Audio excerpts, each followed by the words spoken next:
В историческом центре Флоренции, среди извилистых улочек, покрытых брусчаткой, и величественных дворцов с фасадами, украшенными резьбой и барельефами, стоял роскошный отель, чей интерьер сочетал современную утонченность и классическую итальянскую роскошь. В просторном зале, залитом мягким светом хрустальных люстр, с видом на площадь Синьории, шейх Камиль Аль-Наджи, арабский миллиардер, занимал место за столом, который был украшен хрустальными бокалами, серебряными приборами с позолотой и тончайшим фарфором, на котором отражались отблески света.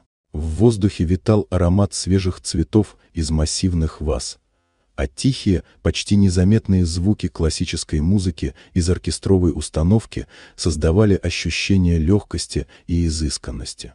Шелест официантских смокингов, тихие шаги и аккуратное переставление посуды создавали шепчущую гармонию, которая словно делала время чуть медленнее.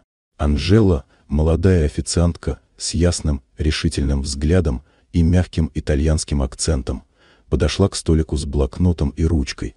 Шаги ее были уверенными и тихими, словно она сама была частью этой гармонии. Шейх, погрузившись в ощущение власти и богатства, позволил себе резкое и унизительное замечание на родном арабском языке.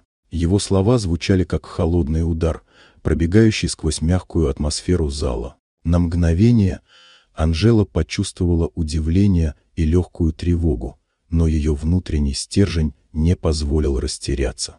Собравшись, она подняла взгляд и ответила на безупречном арабском языке с ясностью, достоинством и внутренней силой, которые поражали не только шейха, но и всех, кто находился в зале.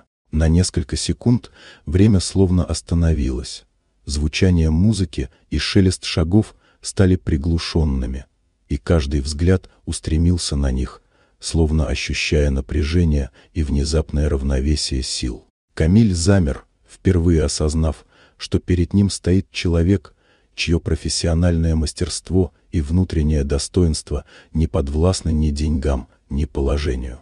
Анжела аккуратно записала заказ, продолжая выполнять работу с профессионализмом, который был едва ли заметен, но глубоко впечатлял.